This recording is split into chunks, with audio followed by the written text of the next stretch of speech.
On this edition for Saturday, April 3rd, Georgia's governor stands behind the state's new voting law, controversy over COVID-19 vaccination passports, and in our signature segment, exploring hate, the spread of disinformation and false narratives online. Next on PBS NewsHour Weekend. PBS NewsHour Weekend is made possible by Sue and Edgar Wachenheim III, the Anderson Family Fund, Bernard and Denise Schwartz, the Cheryl and Philip Milstein family, the Sylvia A. and Simon B. Poita Programming Endowment to Fight Anti-Semitism, Barbara Hope Zuckerberg, the Leonard and Norma Chlorfine Foundation, the Peter G. Peterson and Joan Gantz Cooney Fund, the estate of Worthington Mayo Smith. We try to live in the moment, to not miss what's right in front of us. At Mutual of America, we believe taking care of tomorrow can help you make the most of today. Mutual of America Financial Group, retirement services and investments. For 25 years, Consumer Cellular's goal has been to provide wireless service that helps people communicate and connect. We offer a variety of no-contract plans, and our U.S.-based customer service team can help find one that fits you. To learn more, visit consumercellular.tv. Additional support has been provided by the Corporation for Public Broadcasting, a private corporation funded by the American people, and by contributions to your PBS station from viewers like you. Thank you. Good evening and thank you for joining us. Georgia's Republican Governor Brian Kemp defended his state's new voting law today after Major League Baseball's announcement yesterday that this year's All-Star Game would be moved out of the state. Major League Baseball Commissioner Rob Manfred said in a statement yesterday that, quote, the best way to demonstrate our values as a sport is by relocating this year's All-Star Game and MLB Draft, and that the league fundamentally supports voting rights for all Americans and opposes restrictions to the ballot box. Kemp said the bill is being mischaracterized, and today he claimed it, quote, expanded voting with more in-person voting days added on weekends. Major League Baseball, Coca-Cola, and Delta may be scared of Stacey Abrams, Joe Biden, and the left, but I am not, and we are not as well. Georgia's Republican majority state legislature voted to overhaul the state's election law last week. Critics argue the new law is an attempt to suppress Democratic votes by imposing restrictions on mail-in ballots, adding identification requirements, and adding more state control over how elections are run. Major corporations based in Georgia, including Coca-Cola and Delta Airlines, called the new law, quote, unacceptable, but took no actions. In Florida, an order banning the use of so-called COVID-19 vaccination passports is in effect today. Governor Ron DeSantis issued an executive order late yesterday that prohibits businesses from requiring customers to show proof of vaccination and barring state agencies from issuing vaccination documents. The order cites privacy concerns and states that requiring proof of vaccination will, quote, reduce individual freedom. The issue of requiring vaccine documents is an emerging controversy as private companies work on creating digital verification and some countries roll out the so-called COVID passports. The Biden administration has said the federal government will not require proof of vaccination. Police in Washington, D.C. are still searching for a motive in yesterday's attack at a checkpoint outside the Capitol that killed a police officer and injured another. The driver of a car rammed a barricade and was shot and killed by police after he reportedly emerged from the car wielding a knife. Capitol Police Officer William Billy Evans, an 18-year member of the force, was killed in the attack. Late yesterday, senior law enforcement officials identified the suspect as 25-year-old Noah Green. Initial reports indicate the suspect was struggling with mental health issues, and the attack is not considered to be terrorism. President Biden and House Speaker Nancy Pelosi ordered flags at the White House and the Capitol complex to be lowered to half-staff in honor of Officer Evans. For the latest national and international news, visit pbs.org/newshour.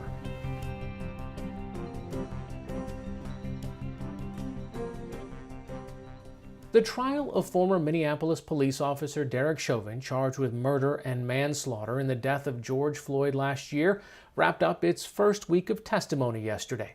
The prosecution opened its case with testimony and video from eyewitnesses, emergency responders, and police officers. Minnesota Public Radio reporter Brant Williams is covering the trial, and he joined us from Minneapolis today. So Brant, let me ask on behalf of the people who know the importance of the trial but haven't been paying attention all week, what did we learn from how these two sides are going to be making their cases this week?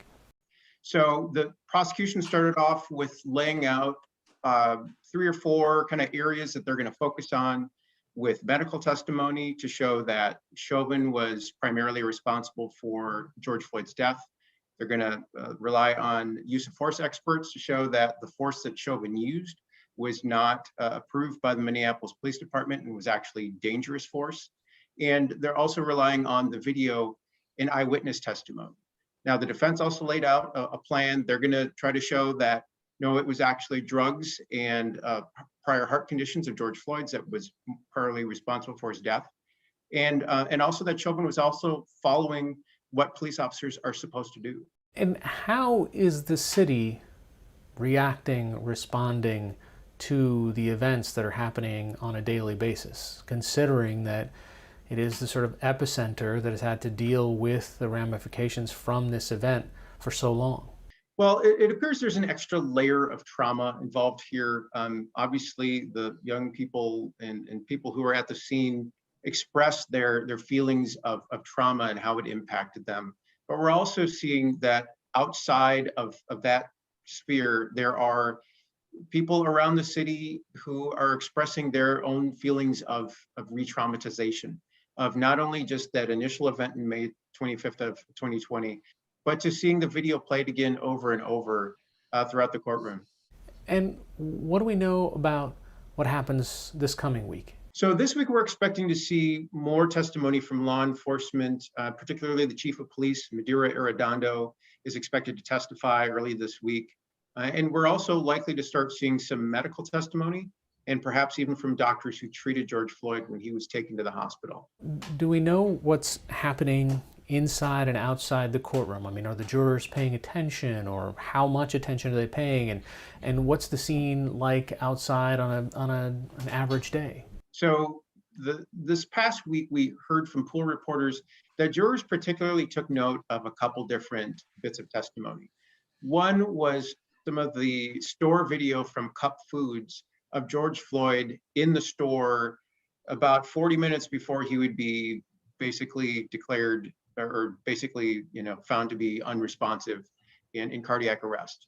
And apparently the jurors took notice of just, it appeared to be remarkable to them just seeing George Floyd alive and walking around and interacting with people in the store. There was also testimony from Lieutenant Zimmerman yesterday, Richard Zimmerman, the longest serving member of the Minneapolis police force, who basically said the force used by Chauvin was totally unnecessary. And it seemed that jurors were particularly taking notice of that. Brant Williams from NPR News, thanks so much for joining us. You're welcome. Last week, the heads of Facebook, Twitter, and Google testified before Congress on how their platforms handle disinformation and the spread of extremism online. The tech giants all say they do attempt to limit the spread of extremist speech and conspiracy theories and block accounts trafficking in hate and violence. But special correspondent Simon Ostrovsky found some of these groups are finding new ways to push their false narratives. This report is part of our ongoing initiative exploring hate, anti-Semitism, racism, and extremism.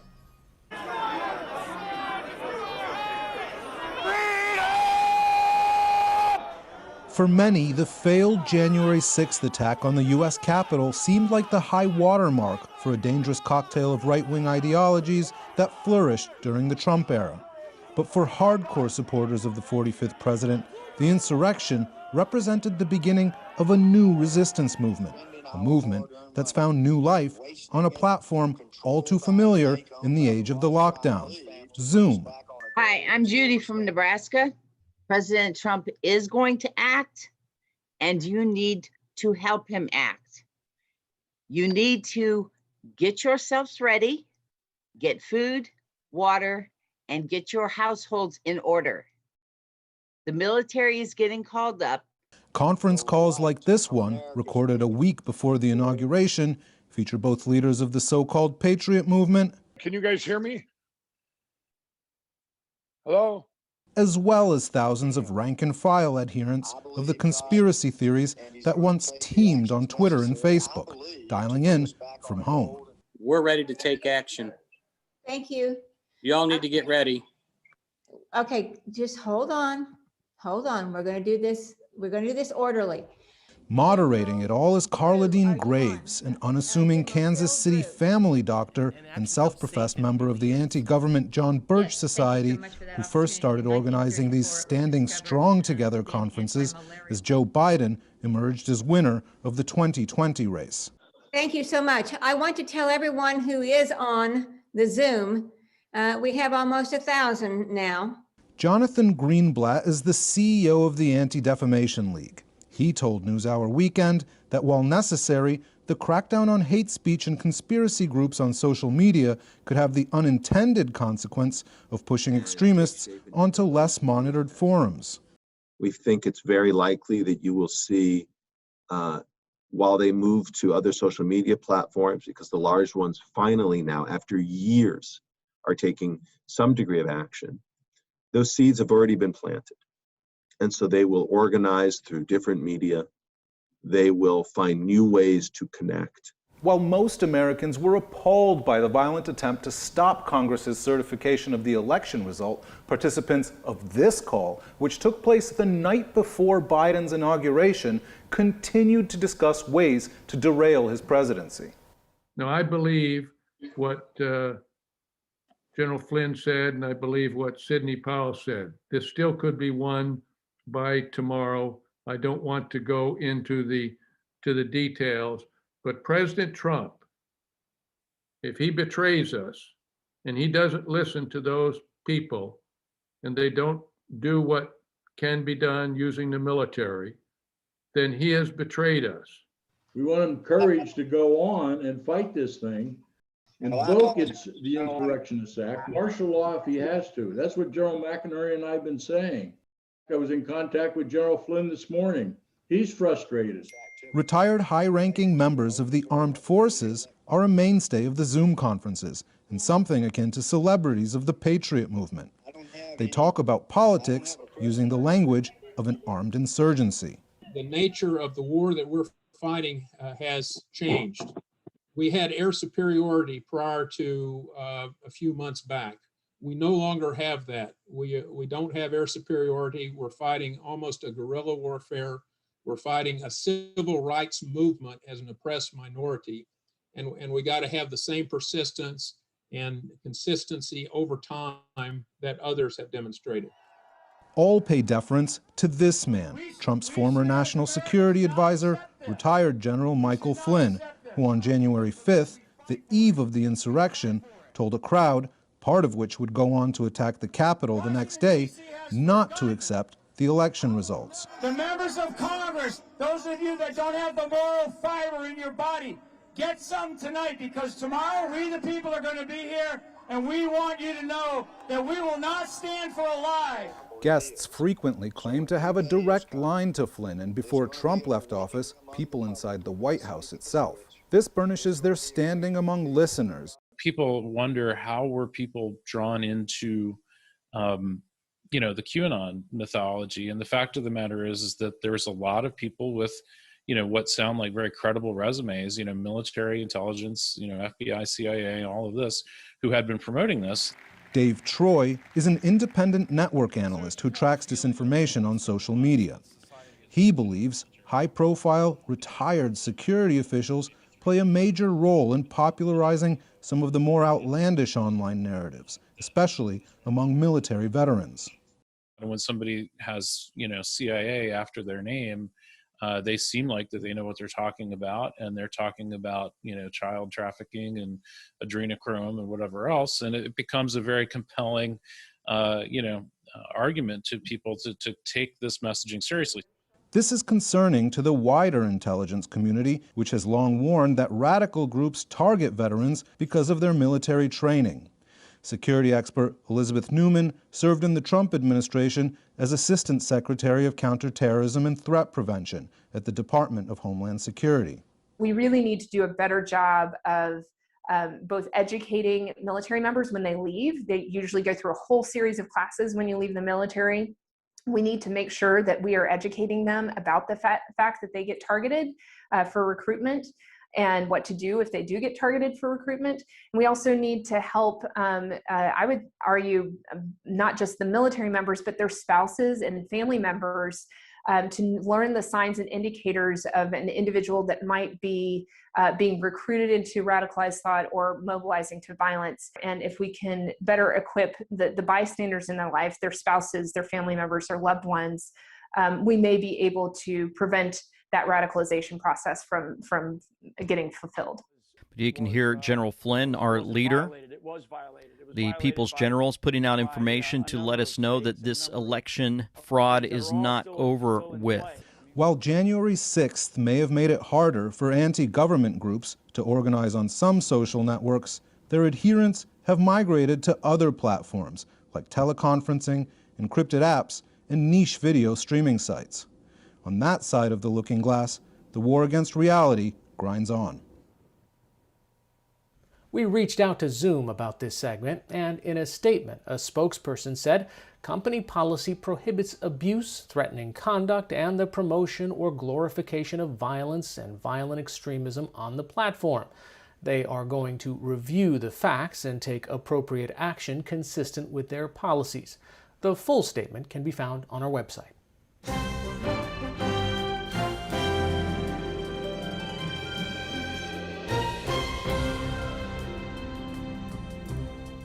For nearly 15 years, journalist Lionel Barber was editor of the London-based Financial Times, a newspaper sold and read widely in global centers of power. His access to world leaders gave him a front-row seat to some of the decision-making amid what he calls turbulent times.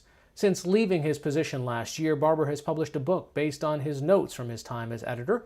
He recently spoke with NewsHour Weekend reporter and former Financial Times colleague Christopher Booker.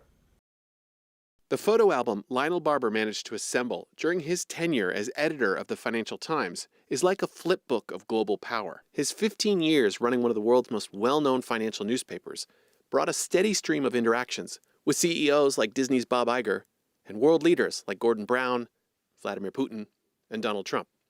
No longer sitting in the captain's chair of the pink business paper, he's published a book, The Powerful and the Damned: Private Diaries in Turbulent Times. From the financial crisis to Brexit and the election of Donald Trump, Barber's notes not only peel back a bit of the curtain that surrounded the individuals at the forefront of these moments, but offer an unflinching analysis of how he, as editor of a newspaper charged with covering them, responded.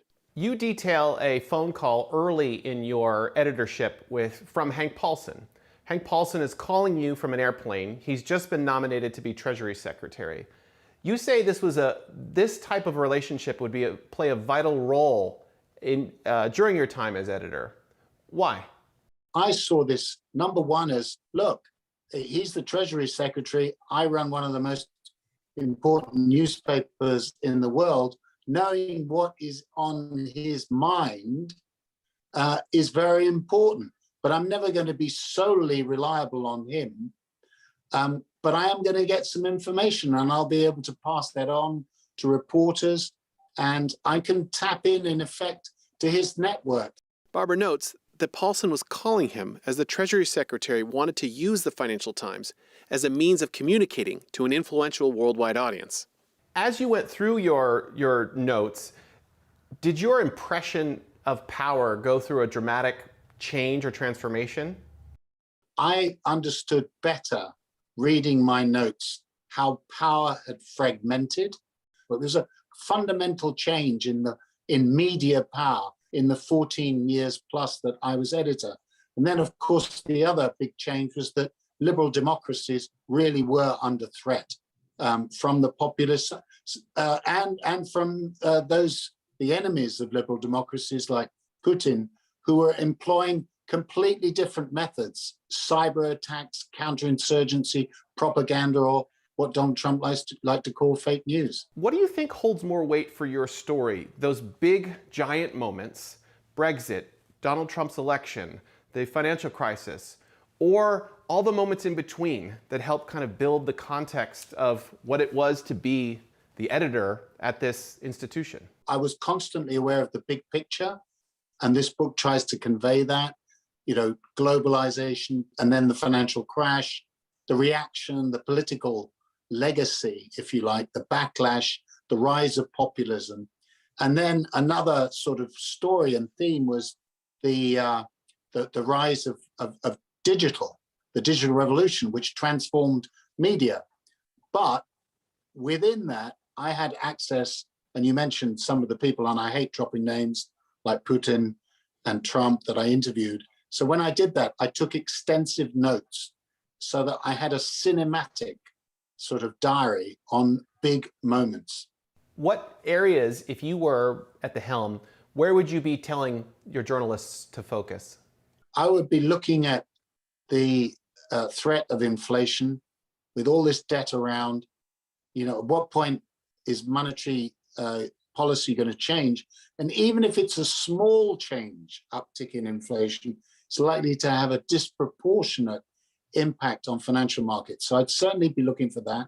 You've got to think about how far COVID has really changed the way societies are organized and the way we work. So it could be anything from offices, office space, to virtual working, to education, all these things. I tend to think some of the legacy of COVID will last. We're not going to go back to where we were.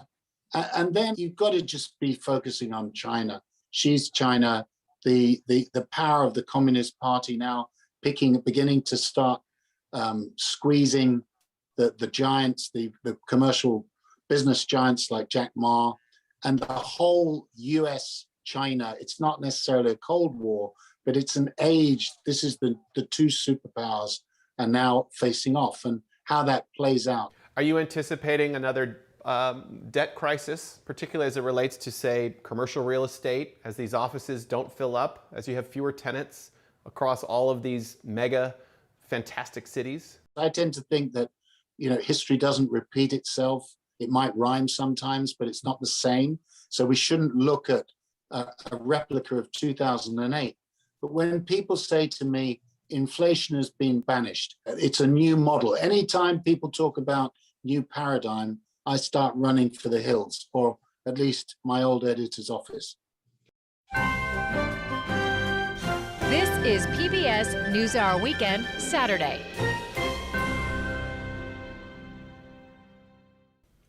And now an update on a report we brought you back in November on a family separated due to COVID-19 shutdowns. NewsHour Weekend's Laura Fong has the story.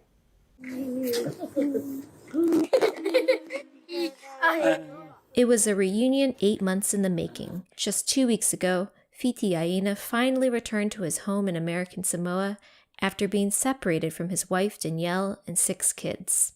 It was a very exciting moment to see him home. Even the kids, the looks on their faces were priceless. It was a sacrifice that I had to make. In July, Aina made the difficult decision to leave the island to get emergency gallbladder surgery in Hawaii. Last November, when we first interviewed him, Aina was waiting for word on when he could return home. He is one of at least 1,800 residents of the U.S. territory who has registered to get on a repatriation flight. On February 1st, the first repatriation flight arrived in American Samoa with 159 residents. That didn't include Fiti Aina. But in March, Aina was one of the 188 residents on the second flight. It's a pleasure to have all of you with us today. Aina had a 10-day quarantine in Honolulu and took multiple COVID tests before his flight. And then he had another 12 days of quarantine when he landed in American Samoa. The only thing that was on my mind is my wife and my kids. And when he was finally reunited with his youngest daughter, Elizabeth, who turned a year old just last year, Aina wondered if she would still recognize him. She was looking at me like, oh, who's this? Chola, say hi. Hi. Oh, man, it feels good to be home, you know.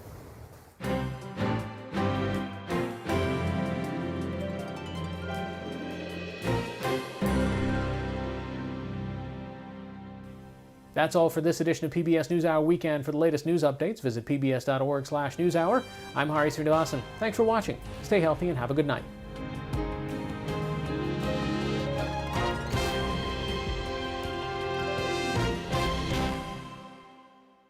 PBS NewsHour Weekend is made possible by Sue and Edgar Wachenheim III, the Anderson Family Fund, Bernard and Denise Schwartz, the Cheryl and Philip Milstein family, the Sylvia A. and Simon B. Poita Programming Endowment to Fight Anti-Semitism, Barbara Hope Zuckerberg, the Leonard and Norma Clorfine Foundation, the Peter G. Peterson and Joan Gantz Cooney Fund, the estate of Worthington Mayo Smith. We try to live in the moment, to not miss what's right in front of us. At Mutual of America, we believe taking care of tomorrow can help you make the most of today. Mutual of America Financial Group, retirement services and investments. Additional support has been provided by Consumer Cellular and by the Corporation for Public Broadcasting, a private corporation funded by the American people, and by contributions to your PBS station from viewers like you. Thank you.